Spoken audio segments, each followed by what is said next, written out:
ರಂಜಿತಾ ದುನಿಯಾಗೆ ಸ್ವಾಗತ. ನಾನಿವತ್ತು ಈ ವಿಡಿಯೋದಲ್ಲಿ ಪ್ರೆಗ್ನೆನ್ಸಿಯಲ್ಲಿ ನೆಗಡಿ ಮತ್ತು ಕೆಮ್ಮು ಸ್ಟಾರ್ಟ್ ಆದರೆ ಏನೆಲ್ಲ ಕೇರ್ಫುಲ್ ಆಗಿರಬೇಕು, ಯಾವ ಥರ ನಾವು ಅದನ್ನ ಹೋಮ್ ರೆಮಿಡೀಸ್ನ ಯೂಸ್ ಮಾಡ್ಕೋಬೇಕು, ಯಾವ ಥರ ಟ್ಯಾಬ್ಲೆಟ್ನ ತೊಗೋಬೇಕು, ಇದೆಲ್ಲದರ ಬಗ್ಗೆ ಹೇಳ್ತಾ ಇದ್ದೀನಿ ಫ್ರೆಂಡ್ಸ್. ಅದಕ್ಕಿಂತ ಮುಂಚೆ ಇದುವರೆಗೂ ಯಾರು ನನ್ನ ಚಾನಲ್ನ ಸಬ್ಸ್ಕ್ರೈಬ್ ಆಗಿಲ್ವೋ ಪ್ಲೀಸ್ ನನ್ನ ಚಾನಲ್ನ ಸಬ್ಸ್ಕ್ರೈಬ್ ಮತ್ತು ಶೇರ್ ಮಾಡಿ ಅಂತ ಹೇಳ್ತಾ, ಕಫ್ ಆ್ಯಂಡ್ ಕೋಲ್ಡು ಇದು ಕಾಮನ್ ಆಗಿ ಎಲ್ರಿಗೂ ಬರುತ್ತೆ ಫ್ರೆಂಡ್ಸ್. ಬಟ್ ಪ್ರೆಗ್ನೆನ್ಸಿಯಲ್ಲಿ ಈ ಕಫ್ ಆ್ಯಂಡ್ ಕೋಲ್ಡ್ ಬಂದರೆ ಹೆಚ್ಚು ಕೇರ್ಫುಲ್ ಆಗಿರಬೇಕು.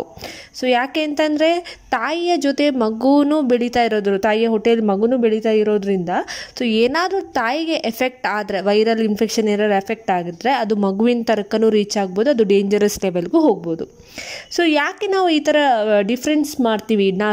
ಕಾಮನ್ ಪೀಪಲ್ಗೆ ನೆಗಡಿ ಶೀತ ಬಂದರೆ ಏನಾಗುತ್ತೆ, ಅವ್ರ ಪ್ರೆಗ್ನೆನ್ಸಿಯಲ್ಲಿ ಬಂದರೆ ಯಾಕೆ ಕೇರ್ಫುಲ್ ಆಗಿರಬೇಕು ಅಂತಂದರೆ, ಸಾಮಾನ್ಯ ಅವ್ರ ಕಾಮನ್ ಪೀಪಲಿಗೆ ಏನಾದರೂ ಈ ಥರ ಕಫ್ ಕೋಲ್ಡ್ ಏನಾದರೂ ಬಂದರೆ ನಾವು ಟ್ಯಾಬ್ಲೆಟ್ ಕೊಟ್ಟು ಅವ್ರ ಸಿರಫ್ ಕೊಟ್ಟು ಏನಾದರೂ ಕಡಿಮೆ ಮಾಡ್ಕೋಬೋದು. ಬಟ್ ಪ್ರೆಗ್ನೆನ್ಸಿಯಲ್ಲಿ, ಎಸ್ಪೆಷಲಿ ಪ್ರೆಗ್ನೆನ್ಸಿಯಲ್ಲಿ ಫಸ್ಟ್ ಟ್ರೈಮಿಸ್ಟರಲ್ಲಿ ನಾವು ಯಾವುದೇ ಟ್ಯಾಬ್ಲೆಟ್ ತಗೊಳ್ಳೋ ಹಾಗಿಲ್ಲ, ಅದು ಪ್ರಾಬ್ಲಮ್ಮು ಆಗ್ಬೋದು. ಅದಕ್ಕೆ ಏನು ಮಾಡಬೇಕು, ಯಾವುದೆಲ್ಲ ಹೋಮ್ ರೆಮಿಡೀಸ್ನ ಯೂಸ್ ಮಾಡಬೇಕು, ಇದೆಲ್ಲದರ ಬಗ್ಗೆ ಹೇಳ್ಕೊಡ್ತಾ ಇದ್ದೀನಿ ಫ್ರೆಂಡ್ಸ್ ಈ ವಿಡಿಯೋದಲ್ಲಿ. ಪ್ರೆಗ್ನೆನ್ಸಿ ಒಂದು ಇಮ್ಯುನಿಯೋ ಸಪ್ರೆಸಿವ್ ಕಂಡೀಷನ್ ಅಂತಲೂ ಹೇಳ್ತೇವೆ ಪ್ರೆಗ್ನೆನ್ಸಿ ಟೈಮ್ನ. ಯಾಕೆ ಅಂತಂದರೆ ಪ್ರೆಗ್ನೆನ್ಸಿ ಟೈಮಲ್ಲಿ ಯಾವಾಗಲೂ ಮಹಿಳೆಗೆ ಇಮ್ಯುನಿಟಿ ಪವರ್ ಸ್ವಲ್ಪ ಕಡಿಮೆನೇ ಇರುತ್ತೆ. ಇದರಿಂದಾಗಿ ಬೇಗ ಅವರು ಏನು ಸಫರ್ ಆಗ್ಬೋದು ಫ್ರೆಂಡ್ಸ್. ಕಫ್ ಆಗಿರ್ಬೋದು, ಕೋಲ್ಡ್ ಆಗಿರ್ಬೋದು, ಕೆಲವರು ವೈರಲ್ ಇನ್ಫೆಕ್ಷನ್ ಆಗಿರ್ಬೋದು, ಕೆಲವು ಫೀವರ್ ಆಗಿರ್ಬೋದು, ಅದು ಬೇಗ ಬಂದ್ಬಿಡುತ್ತೆ ಈ ಪ್ರೆಗ್ನೆನ್ಸಿ ಲೇಡಿಗೆ. ಸೊ ತುಂಬ ಸೆನ್ಸಿಟಿವ್ ಆಗಿರ್ತಾರೆ.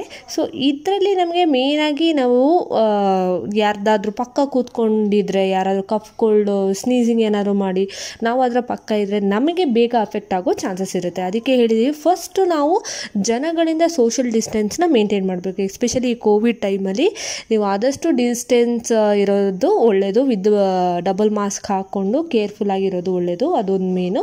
ಫಸ್ಟ್ 3 ಮಂತಲ್ಲಿ ಈ ಥರ ಕಫ್ ಕೋಲ್ಡ್ ಏನಾದ್ರು ಇದ್ದರೆ ಡಾಕ್ಟರ್ಗಳ ಹತ್ರ ವಿಸಿಟ್ ಮಾಡಿದ್ರು ಟ್ಯಾಬ್ಲೆಟ್ನ ಕೊಡೋದು ತುಂಬಾ ಕಡಿಮೆ ಫ್ರೆಂಡ್ಸ್. ಯಾಕೆಂತಂದರೆ ಸ್ಟಾರ್ಟಿಂಗ್ 3 ಮಂತ್ನ ನಾವು ಡೇಂಜರಸ್ ಟ್ರೈಮಿಸ್ಟರ್ ಅಂತಲೇ ಹೇಳ್ಬೋದು.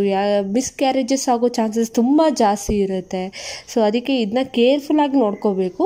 ಸೊ ಯಾಕೆ ಅಂತಲೇ ಈ ಸ್ಟಾರ್ಟಿಂಗ್ 3 ಮಂತಲ್ಲಿ ಆರ್ಗನ್ಸ್ಗಳು ಡೆವಲಪ್ ಆಗ್ತಾ ಇರುತ್ತೆ ಬೇಬಿದು.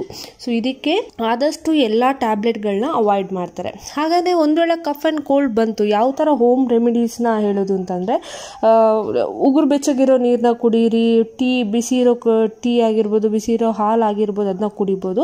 ಕಾಫಿ ಅಂತೂ ಕುಡಿಯೋಕ್ಕೆ ಪ್ರೆಗ್ನೆನ್ಸಿ ಟೈಮಲ್ಲಿ ಕಾಫಿ ತುಂಬ ಕೆಫೇರಿಯನ್ ಅಂತ ಡ್ರಗ್ ಇರೋದ್ರಿಂದ ಅದು ಮಿಸ್ಕ್ಯಾರೇಜಸ್ ಆಗೋ ಚಾನ್ಸಸ್ ತುಂಬ ಇರುತ್ತೆ. ಅದಕ್ಕೆ ಕಾಫಿನ ಅವಾಯ್ಡ್ ಮಾಡಲೇಬೇಕು.